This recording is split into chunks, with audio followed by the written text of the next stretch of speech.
in touch of the nation.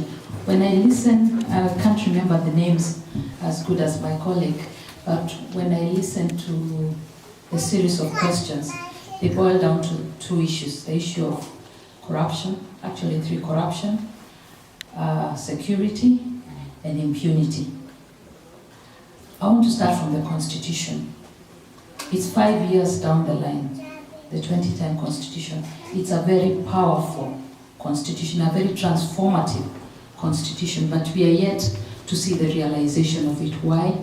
Because many of us are not even conversant with that Constitution.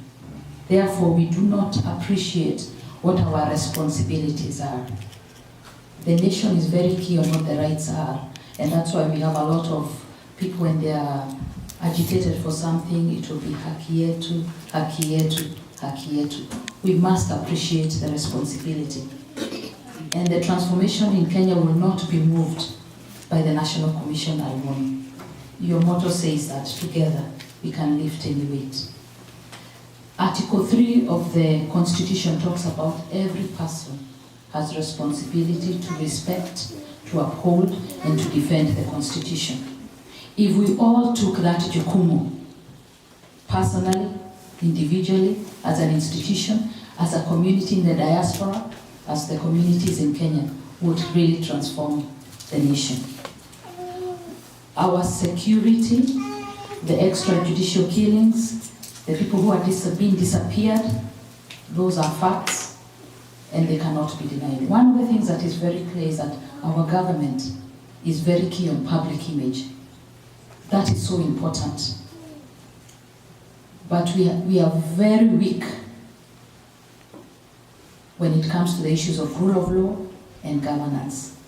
As my colleague has said, if we violate that, we are getting ourselves into a banana republic. And we went there in 2007-8, thanks to this new constitutional order.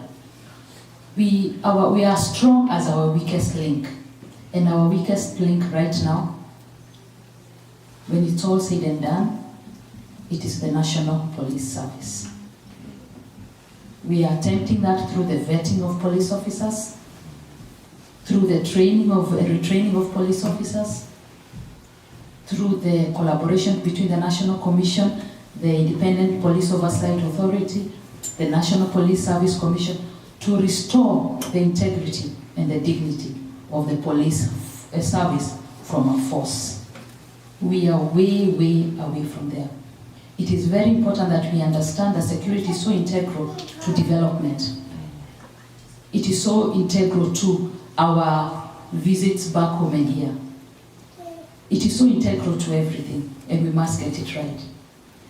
But corruption, and you've seen this week, for those who've been reading, and I bet you're ahead of the news, corruption is what is eating the security service. And in our attempt to secure the nation, which is very important, we have begun militarizing the state, where the Kenya Defense Forces are being used more and more and more, and there's less and less investment in use of the police service. And that is dangerous as a nation. We must ensure that the police service actually becomes a police service of dignity and integrity to protect the nation. And that is why, as a National Commission, we are investing our engagements with the National Police Service,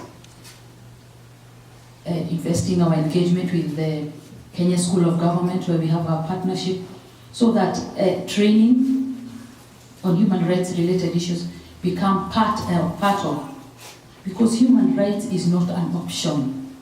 Actually, human rights should be our daily conversation. Because even what we preach in church is human rights, dignity, respect for each other. So it is not an either or. Everyone has rights. And we do not go to the courts we don't even engage with the courts. Because of the weakness of the police service, the weaknesses in the prosecution, the weaknesses in the investigation, it manifests in the judiciary. And the judiciary can only do so much.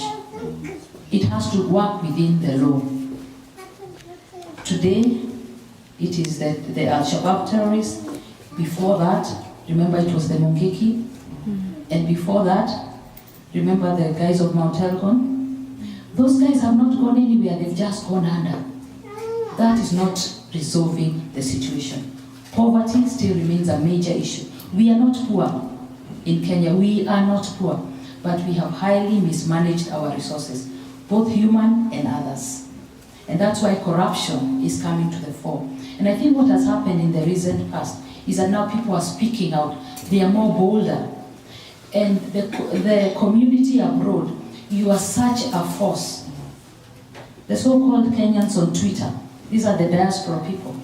You can change and transform the nation by how you engage. A lot of the state decisions are being determined by what is happening on Twitter. And because we must keep our image right for us to be able to work with the other international community, there's also a lot of propaganda coming up and trying to sweep things under the carpet. That is why as a National Commission, we are there to protect anyone's rights that are infringed on. We are there to promote human rights so that we can build a culture of human rights. This is not only to the public officers, but also to private agencies. And we are doing what we can with the limited resources and the opportunities that are there. We cannot say that we have the answers to all. Remember the Vice Chair talked about the Chapter 15 commissions. There are many. When it comes to corruption, we have downgraded the Anti-Corruption Commission. Downgraded it. Actually, as is, it will not function to curb issues of corruption. If you read the March state address of the President, he stood firm. That was the boldest any president has ever done. Stood firm and said no to corruption. An end to corruption. And people stepped down and stepped aside or stepped forward. But that was about it. Nothing much has happened significantly to move us from statements to stepping aside to truthful prosecutions that can bring about convictions. Unless a big fish is convicted, that's the only way we can begin dealing with the issues of corruption, which permeate in the security sector, which permeate in every aspect of our life. As a National Commission, we can only do so much. But as the people of Kenya, as the people of the East African community, because what happens in Kenya will be cut and paste in Uganda, almost cut and paste in Tanzania. Look at what is happening to Burundi. Because remember, we are East Africans. And the Congo wants to join us, Somali wants to join us, South Sudan wants to join us. So we have to look at this not only as Kenyans, but also as East Africans.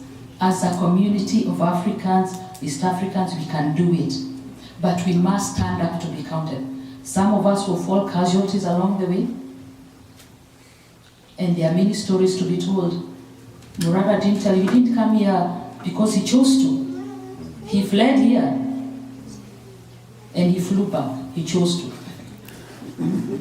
Flora did not come here because she chose to. And there are many, and I can name them. But we must stand in the gap to be counted. We must do it. We must ask those questions, but we must also provide the answers and deal with that answer. We must be bolder than we are. And for me, my appeal to you as the Canadian community, please push forward the government, push forward your voice. And this is a very delicate moment because of the elections. Elections are 2017, for God's sake, but we are speaking like we are going for elections tomorrow. Hate speech is no longer hate speech. It's the order of talk, but it is inciting, and it's inciting the youth who have nothing to lose. I have something to lose. Many have nothing to lose, and that is the 70%. So help us to work with you. Provide us the technical support. Part of the question about the litigation, there are a number of cases we've been involved to. We've even been stopped by the Attorney General saying that we cannot sue the state. You are a state agency. But thank God, sometime last year, I think it was last year, the hawkers sued us. And I said that's the best suit of the commission. Why? Because you're saying your mandate says you're supposed to protect and all that, so you're abdicating your responsibility. And fortunately, we joined the suit and we said, we are better off on the same side.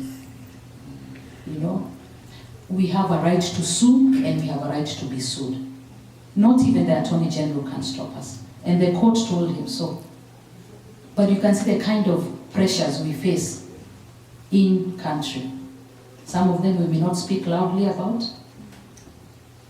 but some we will. That report on terror was aimed at stopping the loss of life.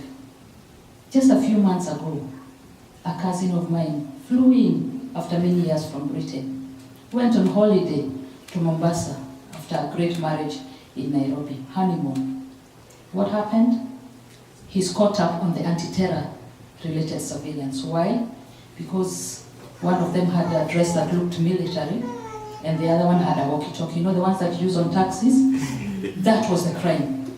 I am telling you, today would be speaking a different story.